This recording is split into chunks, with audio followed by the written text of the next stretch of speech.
Okay, recording on the phone. Clap. Recording on the podcaster. 3, 2, 1.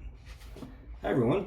My name is Jeff Michelson. Welcome to the first podcast for Anticipation Day, which is in support of the new book that recently came out, written by me. And here is said book. Beautiful cover. I did not design it myself, but I liked it. So welcome. This is something new. I'm trying to kind of support the concept of this book, and we'll see how it goes. So first off, I just want to thank everyone kind of involved in the production of this book. My family, obviously, for supporting the time and effort that it took to write this, which was really probably about 4 or 5 months. A couple years ago. The editors and the publisher, obviously, for helping get this book to where it is. As you can see, it's a rather lengthy book, about 511 pages or so. It was a lot of work and a lot of effort for everyone to get this to where it is. So thank you, first off, to everyone involved in the publication of the book. Secondly, thank you to Goose, I think I could say that, Goose the band. They are kind of in the genre of, Grateful Dead and Fish, but very jam bandy, kind of,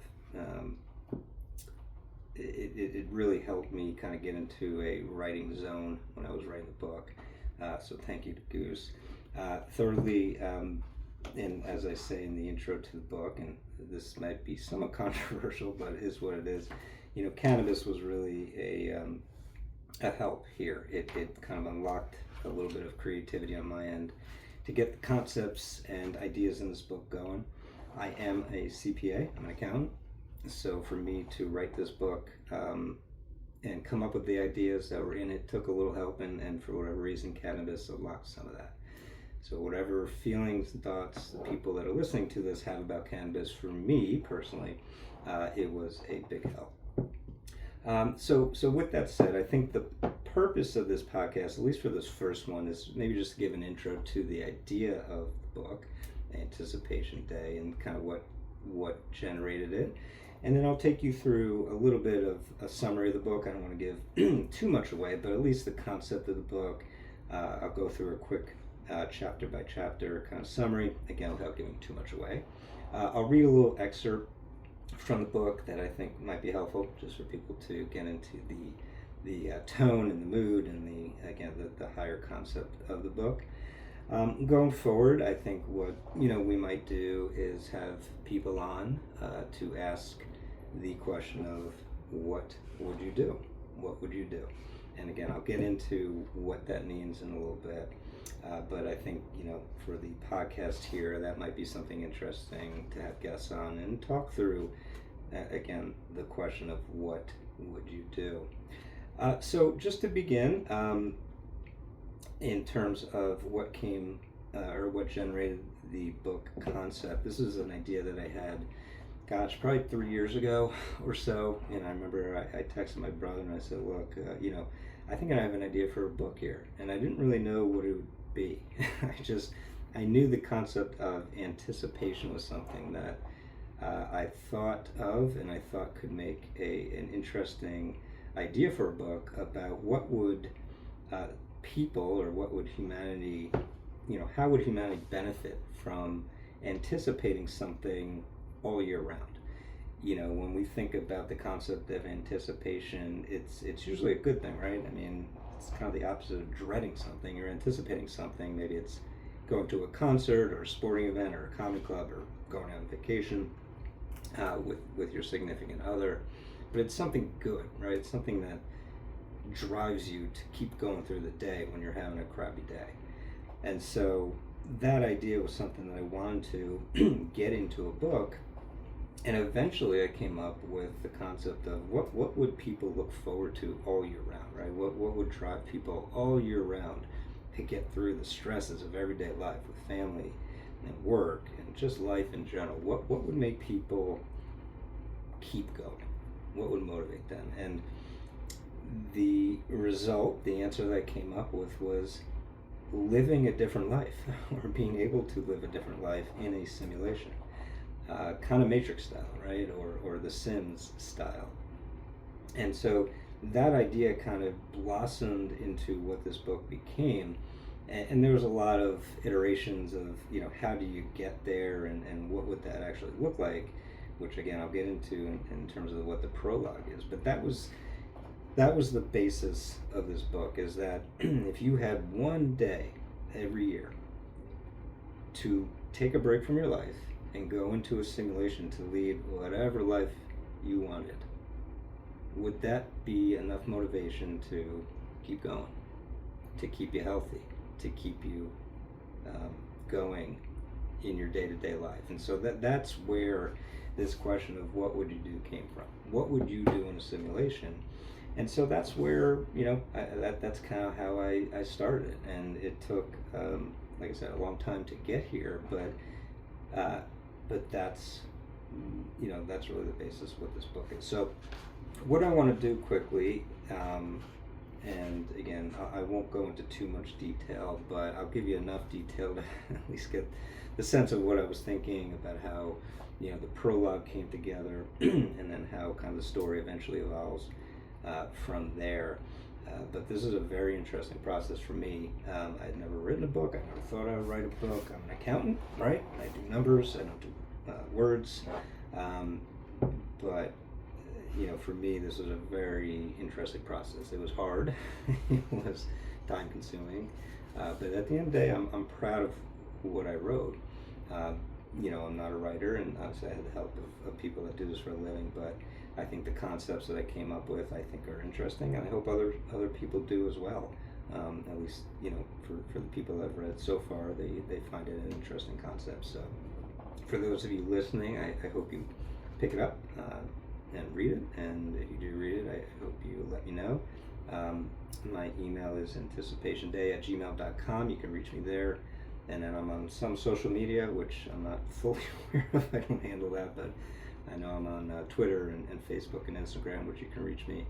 I believe it's Anticipation Day on those services.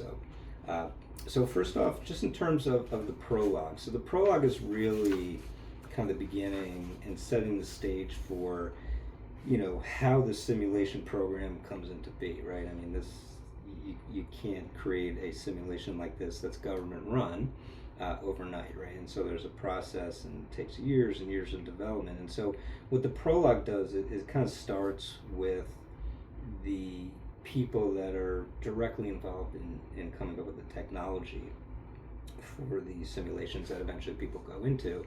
And so the prologue starts in Washington, D.C. in 2030 with a doctor named Joshua Lee, who's kind of in Washington to give a presentation to a Senate subcommittee on artificial intelligence the next day. And he's nervous, he's anxious, and so he can't sleep, and so he kind of gets up, and oh my God, it's 4:30 in the morning, and he can't sleep. So he wakes up, he goes to the bathroom, and he just kind of takes a step back and thinks about the journey to get to this point where he's sitting in Washington, D.C., waiting to give this presentation. So it goes through his background of how he met his wife, and how they kind of developed a family, and he fell into this job in Australia, and eventually he gets plucked while he's in London on a family vacation. He gets plucked out of nowhere, seemingly, to be part of this task force called the Anticipation Day Task Force.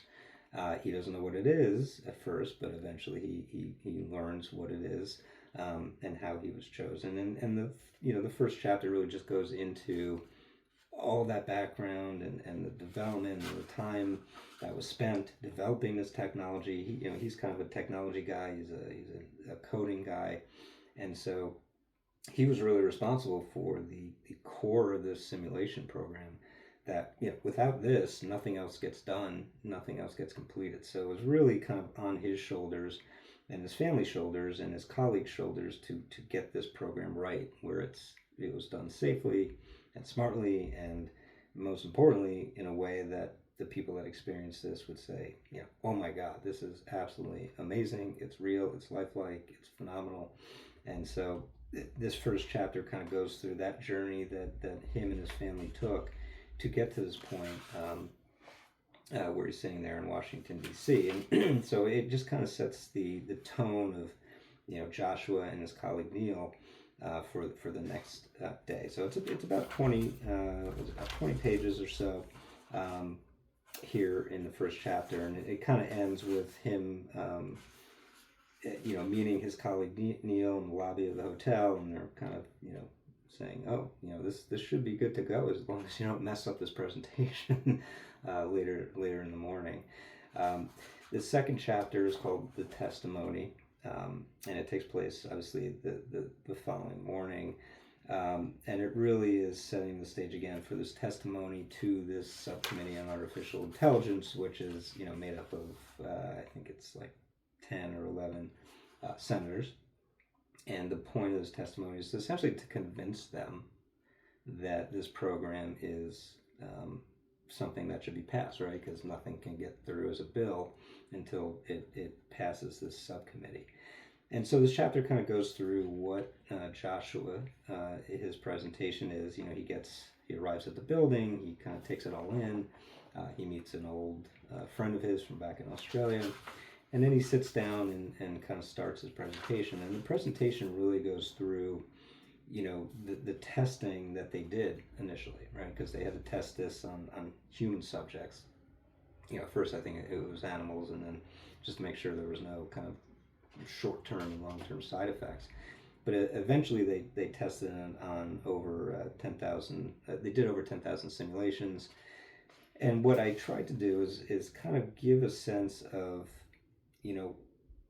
what it would be like to be in a simulation. So Joshua goes through kind of a little short thing where he tells the senators to close their eyes and imagine, kind of a place of their choosing, right? They can go back and do and be wherever they want, and whatever place and time, and wherever they want to be.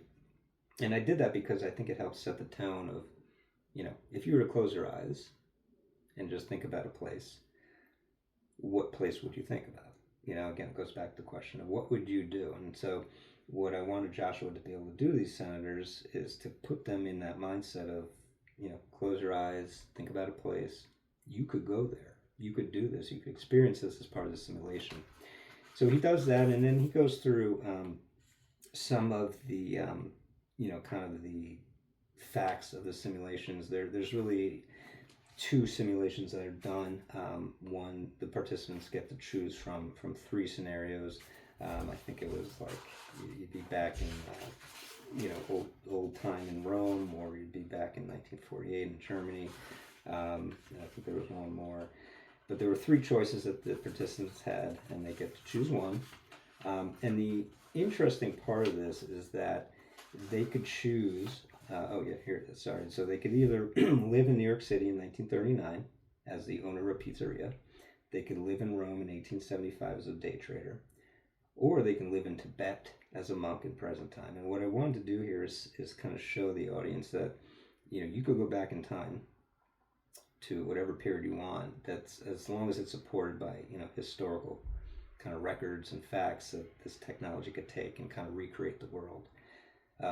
And so what I wanted to do is say, look, there's an option. These people could take 3 options. So that was the first part of the simulation.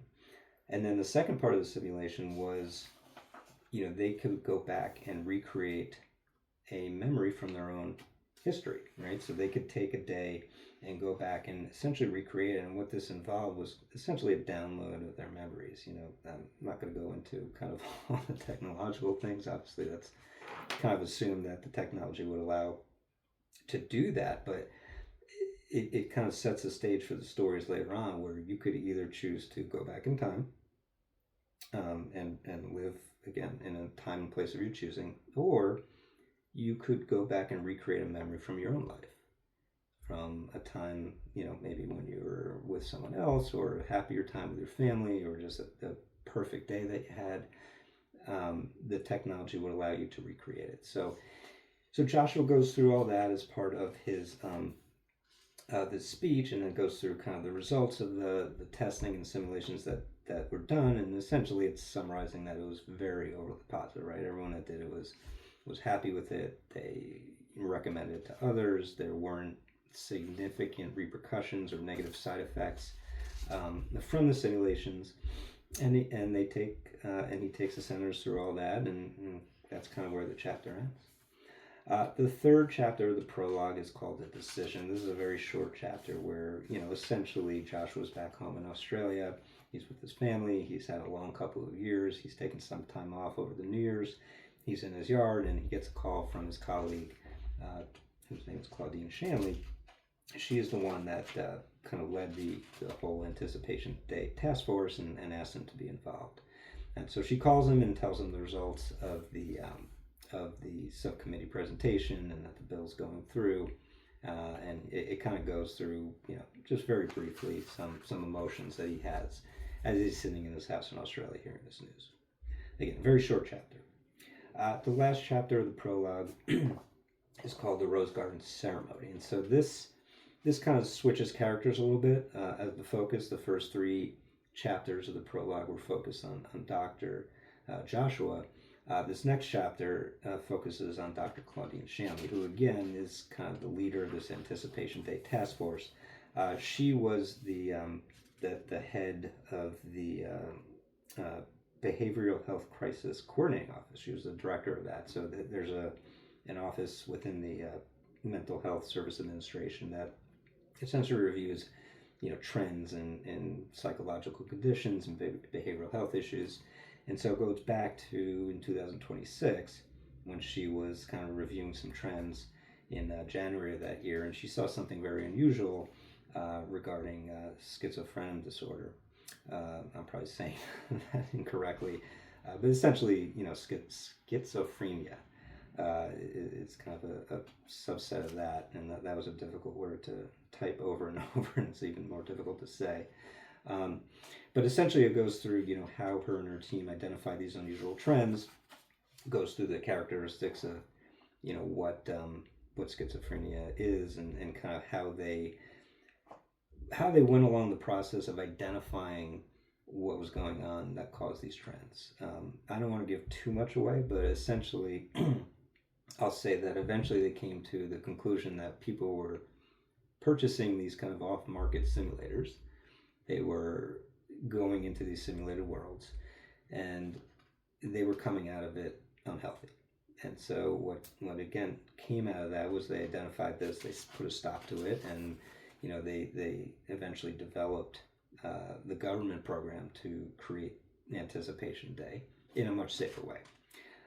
So the story goes through her background, and again, she's sitting there in kind of the Rose Garden as this bill is being signed by the president to go into law to officially create these simulations that every American citizen can take one day a year. And so it goes through that ceremony and eventually gets to the speech by the president. His name is President Randolph.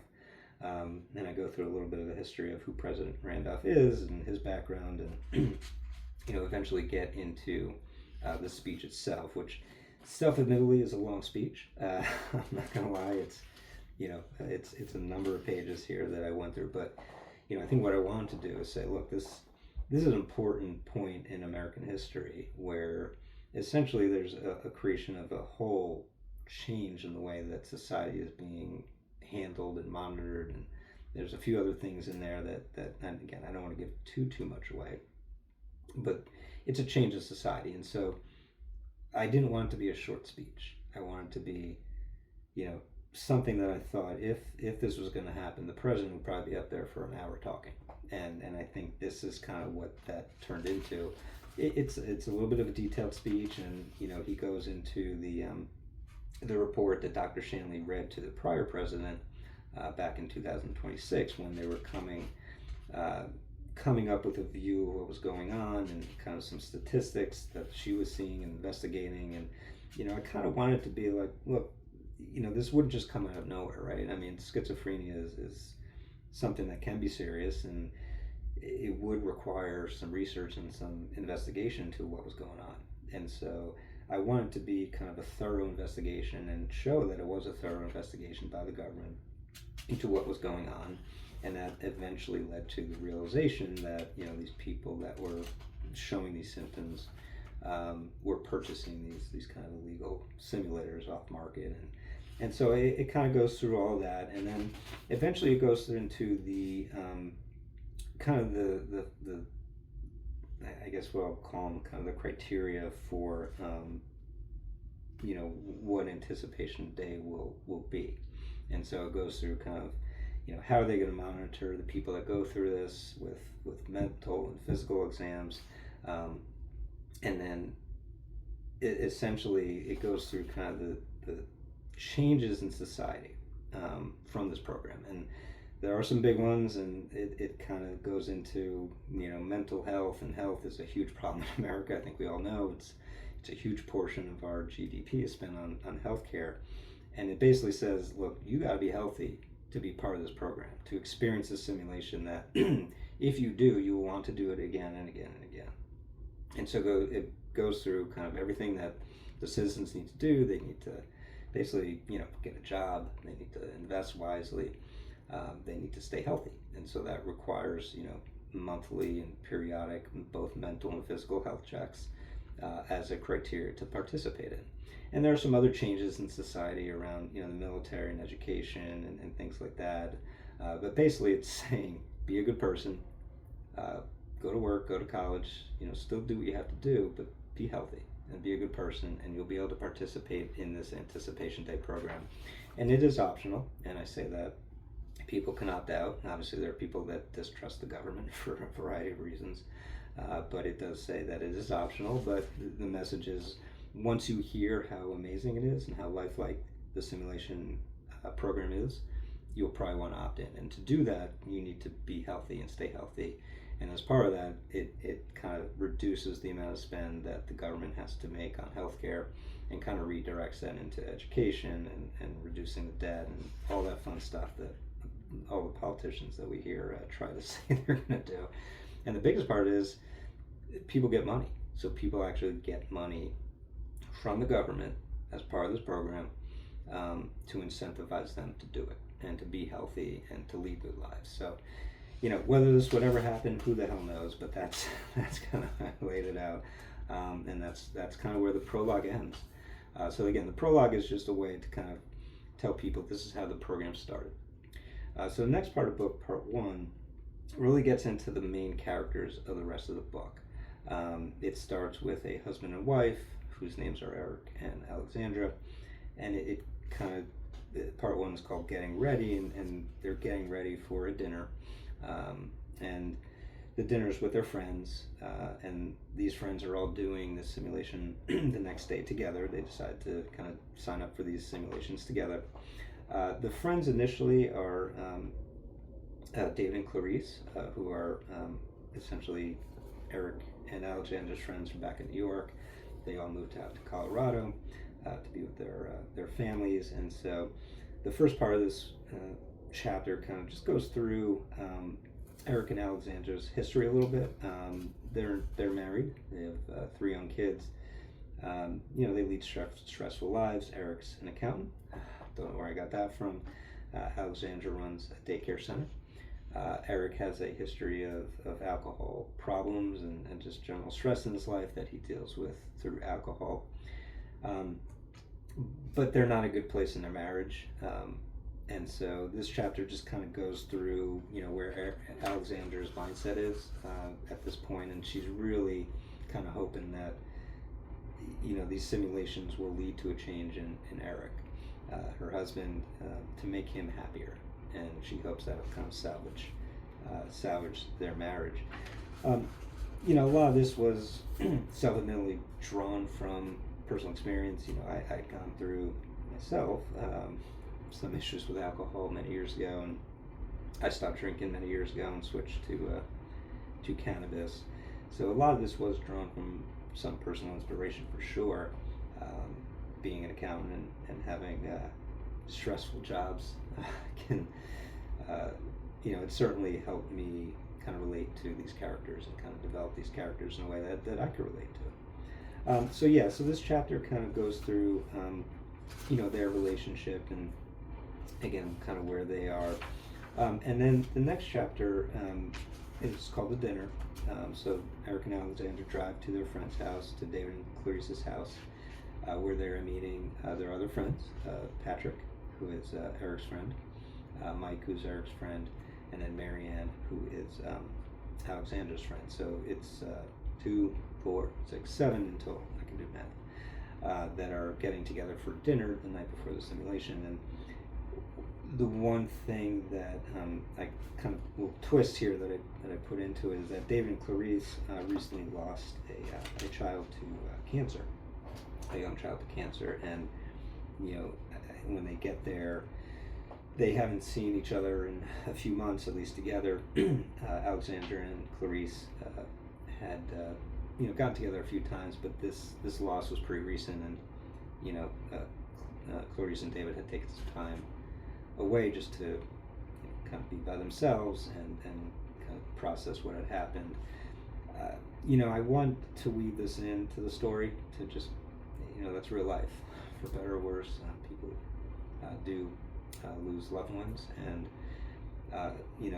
eventually it's kind of shown and noted in the book that Clarice and David are not going to do their simulations the next day with the rest of the group. They both decide to take advantage of the ability to relive a memory with their son, and they both, essentially choose to do that.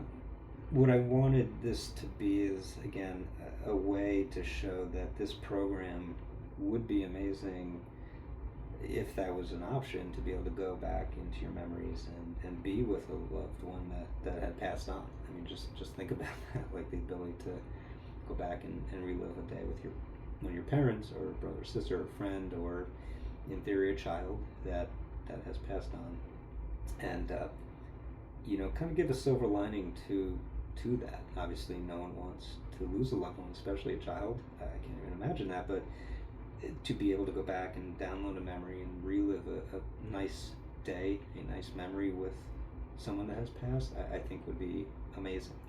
And so I wanted to weave that into the book and the storyline, and self-admittedly, if I had to do 2 more simulation stories, this would have been a 700-page book. So not that was the only reason, but at the end of the day, to do 7 stories would have certainly been a lot. But again, the ability to go back and relive a day with a loved one was something I wanted to weave in. So this chapter, again, kind of starts with Eric and Alexandra getting to David and Clarice's house. They kind of reconnect.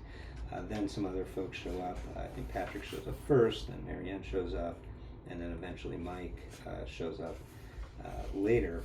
And the story in this chapter is really just them kind of connecting and talking about, what they're thinking and what they're feeling about the following day. Now, Alexandra's friend Marianne, she worked for the government, so she got to do this kind of test the year before, I think it was 2 years before, as part of kind of that 10,000 plus simulation experience that Dr. Joshua had talked about in his presentation to the committee. So she was part of that. And so what the group does is basically say, look, we want to know what this was like. We want to know kind of what you experienced. And so at the end of the dinner, they kind of talk, and then they go eat and have a nice dinner. And they all go through what they're planning to do in their simulations. So Patrick goes first. He wants to chase tornadoes. Then I believe, and then who goes next? I think maybe Mike goes next. I can't remember the exact order, but they all go through what their simulations are going to be, including Marianne. And Marianne has chosen this year to go back and relive a day with her father. Her father has some form of Alzheimer's, and he's not recognizing her mother, and so she wanted to go back and relive a day. She the year before, or 2 years before, when she did the test simulation, she went and kind of traveled around Europe. She had recently been through a divorce. Her husband was cheating on her, and so she needed some time away. And so her simulation in kind of the test run was going through Europe and traveling through Europe. And so this time she wanted to change it up a little bit. But they get to the end of the dinner, and they all say, look, Marianne, we want to know what this is like. Can you tell us what it's like to be in the simulation? So what I just want to do is read a little excerpt here of how she describes it. I'll probably skip around a little bit just to keep this short. But yeah, I just want to read a little bit of this. So this is Marianne, again, explaining to the group of friends what it's like. Marianne put her fork down and cleared her throat. Quote, so take a moment to look around. Think really hard about everything you can see, hear, touch, smell, and taste, like these delicious desserts. Just take it all in. Now, in the simulation, everything will be exactly the same. The color of that wall will be the same. The cushion under your ass will feel the same. The birds outside will sound the same. These desserts will taste the same. Everyone sitting around this table interacting with you will be the same. Everything will be the same, except you'll be someone else. Your skin, hair, height, and weight will be different. Everything physical about you will change, but you'll still be you. You'll remember everything from your real life, yet somehow you will be this other person in the simulation.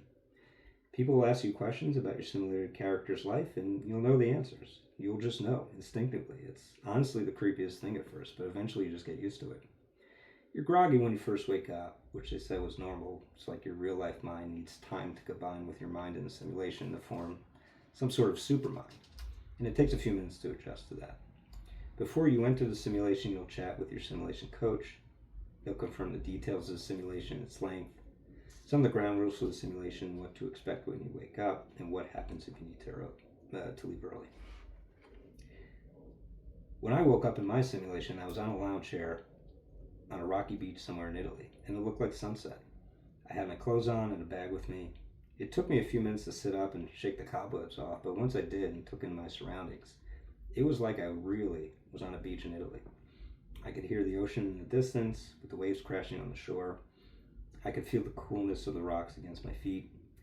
I could feel the breeze on my skin, or whatever it was in the simulation.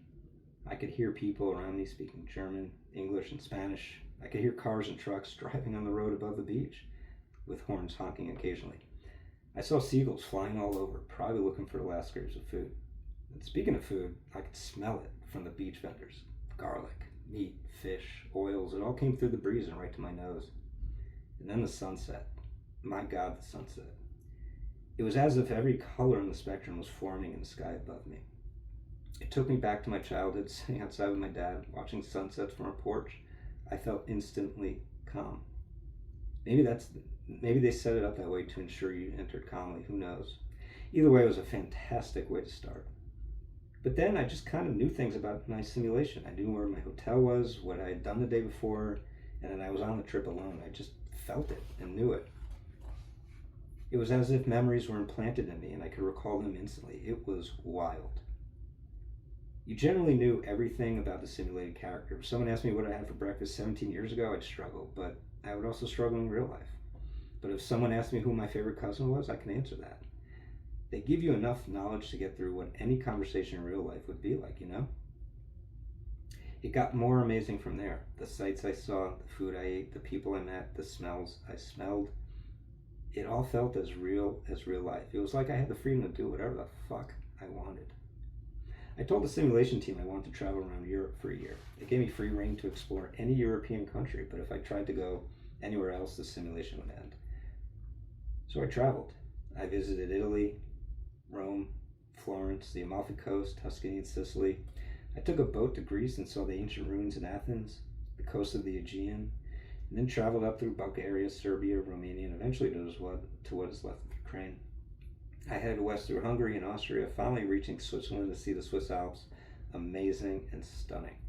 It was one of many places on my trip that just took my breath away.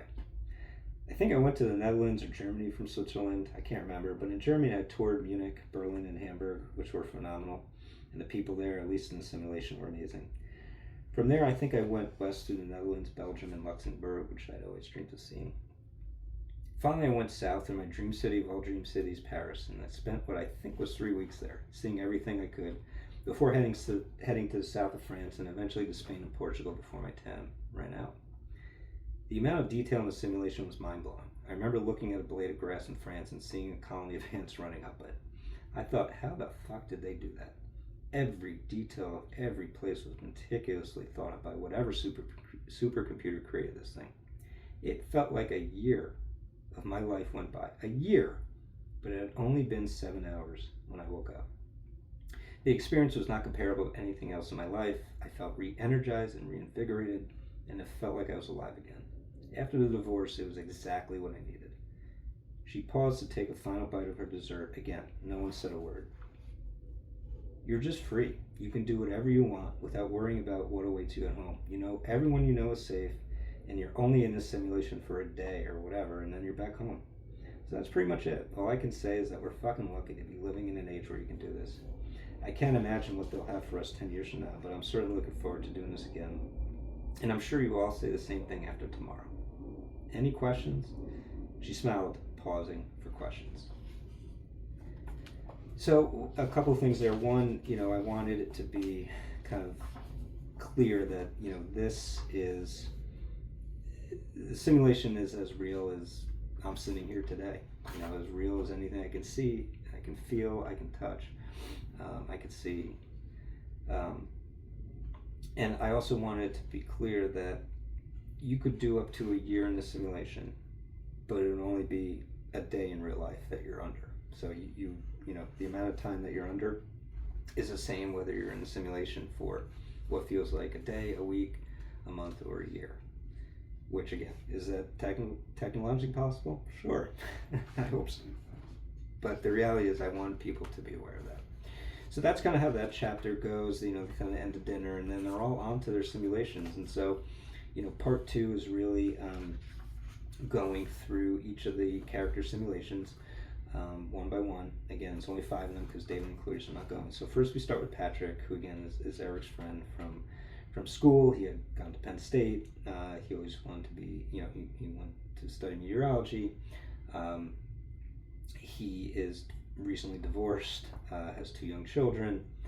He just spent some time overseas in real life for work, just to get away from his ex-wife who had been cheating on him. So it's kind of a sad story, and he's kind of lost going into a simulation. He doesn't feel good. He had some fun in his overseas travels, but it really, he felt kind of empty. And so he goes into the simulation as a tornado chaser, which is about a 10-day simulation. And the story takes the reader through, that tornado chasing journey. It starts kind of exciting. He's in a van for for the first part of it, with a couple families from other areas of the country. He meets this young woman. In the simulation, he's this young kid that kind of recently graduated from college, and he's doing this before he starts a job at a weather agency. And there's this young girl there, and they start talking, and that's kind of where this story goes. Again, I don't want to get too into it, but what I tried to do is give a realistic view of what a tornado chasing journey would be. Not that I've been on one yet. I do want to go on one, but they kind of start off by describing what tornadoes are and the strength of tornadoes and what they can expect when they find one. They do find one, and there's a story there that the reader will go through, and then the aftermath of that tornado chase is there as well. The interesting part of what I kind of liked about this story was Patrick lost his dad in real life, and what Patrick eventually realizes in the story is that he does have a dad in the simulation. And so it's back in 2001 where they had these like old flip phones, and so he kind of goes through the phone that's there, and he's like, I don't know how to use this, but he eventually finds his dad, and they do have a conversation, and he gets emotional because he hadn't really spoken to his dad in real life in a number of years. So I like the story. I think you'll see how Patrick kind of comes out of it, but it's kind of a sweet story. But again, it's a very short period. It's only about 10 days of kind of simulated time here. So the next story is Mike.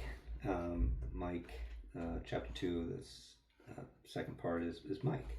He is Eric's friend from high school. They played hockey together in high school. Eric eventually stopped playing hockey, but Mike continued, and he was very good at it until he tore an ACL in his junior year of high school. He worked his way back senior year to play, and then tore his other ACL, which kind of derailed his career. And Mike's personal story is pretty sad again. He dealt with drugs and depression and alcohol. He moved to New York. He kind of came close to death a couple times, but found his way back in life. And I don't want to reveal too much, but he's in a good place when he gets to a simulation. He's kind of in the best place he's been in a long time. and his simulation is being an NHL player in Game 7 of the Stanley Cup Finals for the New York Rangers. I am a Devils fan, that's all I'll say, but I wanted him to, be a Rangers fan and play in Madison Square Garden, which is one of the, most famous arenas in the world. And so it's only one day. It's back in, I believe, 2024, actually, when the Rangers were actually close to the Stanley Cup. They didn't quite make it, but it's only one day. And the story kind of takes the reader through what a typical day would be for an NHL player going, playing in Game 7, right? It's one of the most intense experiences you can have, certainly as a hockey player. But my guess is probably comparable with, NFL, MLB, or NBA in terms of just the intensity of the day and the nerves and, what he's going through. He kind of wakes up, he's in pain, he goes to get some treatment, and then again, the day kind of goes through there until eventually he gets into the hockey game, and then I take him through kind of getting ready for the game and then stepping onto the ice for the first time and, playing the game itself, which, again, is a roller coaster of a game. He has good moments, bad moments, but at the end, there's kind of an issue, and that's kind of the way the chapter ends. But I think again, it's kind of a reflection of Mike's life overall. Good moments, bad moments, but he has to kind of deal with it. So that was Mike's story. And again, I'm a huge hockey fan, and so similar to Patrick, I went to school for meteorology at Penn State. I wanted to be a meteorologist, failed miserably at calculus, and ended up in kind of the business school and eventually settled in accounting. But I love the weather. I love climate, and I wanted to be a tornado researcher. So similar to Patrick, for Mike, I've always enjoyed hockey. I love watching hockey. I played hockey a little bit when I was young, and so it is kind of personal to me. And I know hockey and I know the game, and I tried to kind of make the story, simple for those people that maybe don't understand hockey.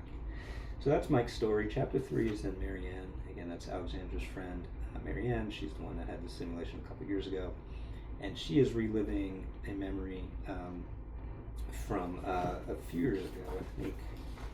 Let me see, it was in 2026, so it was 6 years earlier, when her and her family went on a cruise for her parents' 40th anniversary.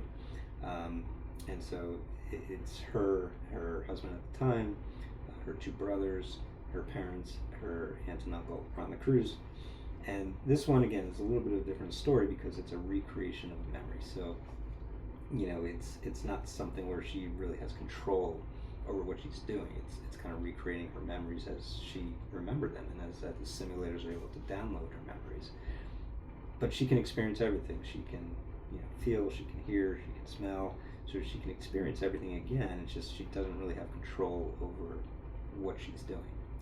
So it takes her through kind of the day. Again, it's one day on the cruise. I think it's the last night of the cruise. They've been to Bermuda and they're heading back, and she's seeing her brothers again. She's seeing her nieces and nephews again from 6 years earlier. She's seeing her ex-husband again, who again had cheated on her. And the story kind of story kind of starts with them waking up together in bed, and they have a little romance. And so it's a very emotional way for her to start her day, or start the simulation of waking up to someone that she hates. I mean, she hates her ex-husband for cheating on her. It caused her a lot of issues, and it's still causing her issues. She's been dating people, but she never really got over it. So this story was interesting because I had to kind of make it in a way that she was recreating this day because of her dad, but she's still dealing with the emotions of seeing her ex-husband and seeing her family, which who have changed in 6 years. I think I said her brother had an accident, so he was having some issues in real life, and so it's a very emotional experience for her, and it kind of takes her through those emotions, good, bad, and ugly. And then at the end of the chapter, it goes through a pretty funny moment with her family where they're all together, and her mom and dad go up on stage for one of the cruise events on the last night, and they have some funny stuff going on. And this was actually based on a real story of my parents, who we went on a cruise for their anniversary, and they went up to the stage on one of those game shows about who knows who best, and it kind of didn't go the way we thought it would go, but it was still funny and it was still a good moment for our family. And then the story ends with, a pretty nice moment with her and her dad, and that's kind of the way I wanted it to be, because it's, that was the point of doing this. She wanted to recreate a good memory with her dad, who again has Alzheimer's and isn't really himself anymore. So that's the way I wanted to end Marianne's story, and I really, think it's a nice story for those of you that do read it. Chapter 4 is Eric, Alexandra's husband, and for me, this was kind of my most personal story. I think this is what I would do if I had a choice. I would go on the Lewis and Clark expedition. I think I enjoy nature.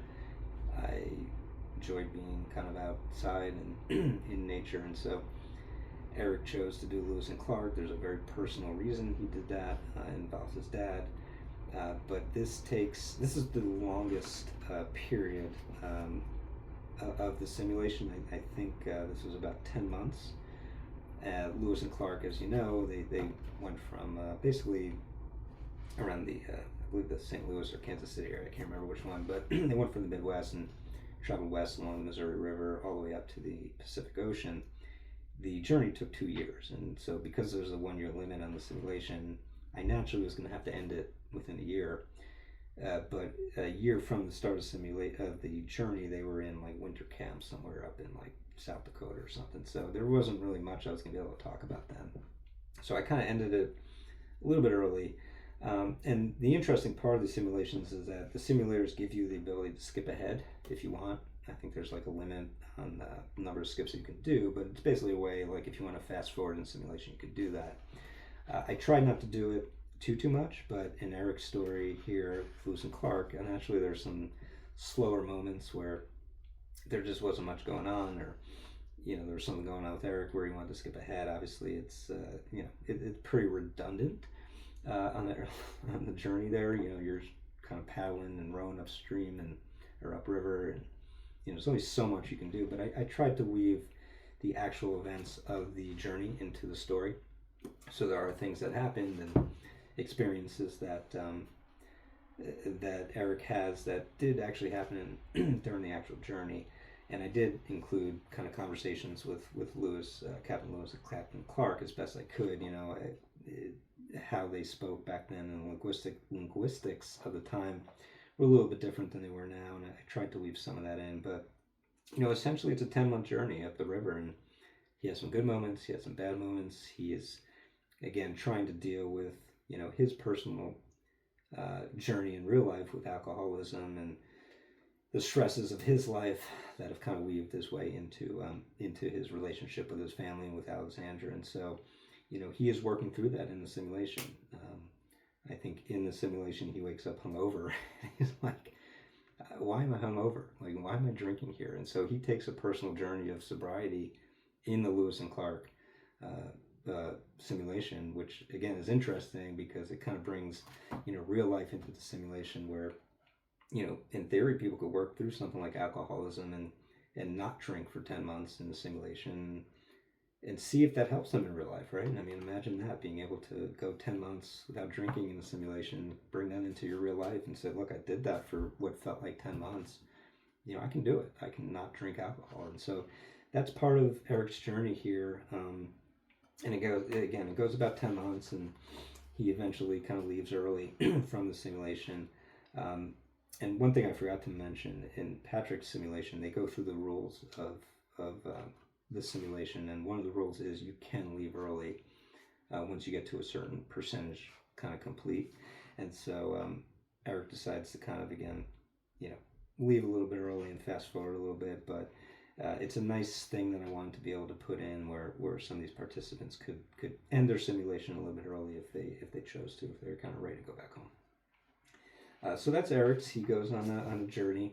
Lastly is Alexandra, and Alexandra decides to go to Brazil. She has always wanted to go to Brazil. She wanted to be on a beach. She loves the beaches and loves the sun and loves the ocean, and she wanted to go snorkeling and scuba diving, and so that's kind of what she decides to do. And so initially she's going to take a journey kind of throughout Brazil, to different parts of the country. First stop is this little island, uh, off the coast. I think it's the northeast coast of Brazil. I actually forget what it's called. I'm sorry. I think it's, oh God. Oh, yeah, Fernando de Noronha. I'm probably saying that way wrong. But it's a little island off the northeast coast of Brazil. It's supposed to be beautiful. She's going to spend a little bit of time there and then go to another part of Brazil called Lençóis Maranhenses. Again, I'm probably saying that wrong. And then go to Iguazu Falls, and then the Brazilian rainforest, and then finally Rio de Janeiro. And her adventure, I believe, is 30 days overall. So she's going to spend a month there.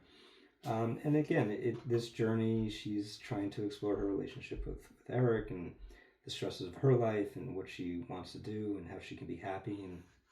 And, her journey is, I wouldn't say a selfish one, but, she has 3 kids, she has a job, she has a husband, and this is kind of time away from that. And so she explores all that on her own, and she's on her own. And then, she does meet someone in, at the first stop, and they go through what I'll call a little romance, and she has to kind of deal with that. But it's kind of a journey of self exploration, and again, similar to some of the other characters, she gets to a point in that journey where she's like, I'm good. I've kind of experienced what I want to experience. I'm going to skip ahead. She ends up not doing the Brazilian rainforest, and so she kind of skips ahead a little bit just to kind of see the places that she wants to see, but not spend the full amount of time that she initially thought she would do that. And I think that's a very nice and interesting part of the simulation, is that again, you can skip ahead and kind of choose to move along the journey as you see fit, which is something that I want to do, to let people kind of make their own experience. But she ends in Rio, and she has a fun time in Rio. And again, for Alexandra, it's a journey of self-exploration, like I said, and just finding a way to be happy and be content with where she is in life. And I think throughout she's hoping that Eric kind of does the same and is finding his own way, and she really hopes that they work things out. But if they can't, then she's kind of accepted that, and she's ready to move on. So that's Alexandra's journey. And then part 3 is kind of the wrap up of all this, and I don't want to get into too much detail here, because it does give away kind of the twist at the ending. But the first part of the chapter is Alexandra kind of getting ready for an event again. This is about I think it's about 6 months after their simulations. It kind of picks up, and then the story kind of goes backwards in time and then forward in time. I can't talk.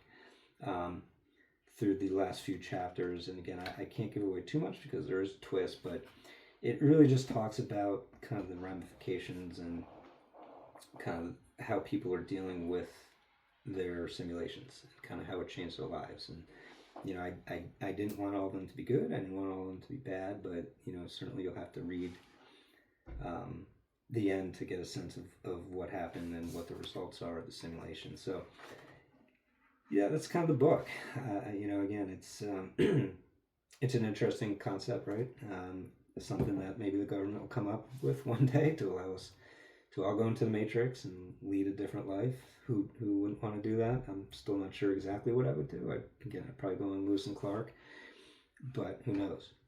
And so again, going forward with these podcasts, I think what I want to do is, have guests on and really talk about, look, if you had 2 options. The first being to go to any time and place in the world, what would you do and why? And kind of delve into that. And then the second piece would be, if you could relive a memory from your own life, what would you do and why? And what would that mean to you? And hopefully people are interested in this and can think about what they would do in a simulated world. But that's the concept of the book. The last page of the book is it's interesting because I did say, to be continued maybe. I think this book could have a sequel, certainly. There could be other stories or changes in the simulation based on how things went kind of the first go around, but we'll see. We'll see what the reaction to the book is and if a sequel is in the works. But anyways, I appreciate everyone listening to this. Again, apologies. This is my first time doing this, so I'm sure it wasn't perfect and probably stuttered over my words a bit. But thank you for listening or watching or whatever this is. And yeah, we'll see you soon. Thank you. Are you testing?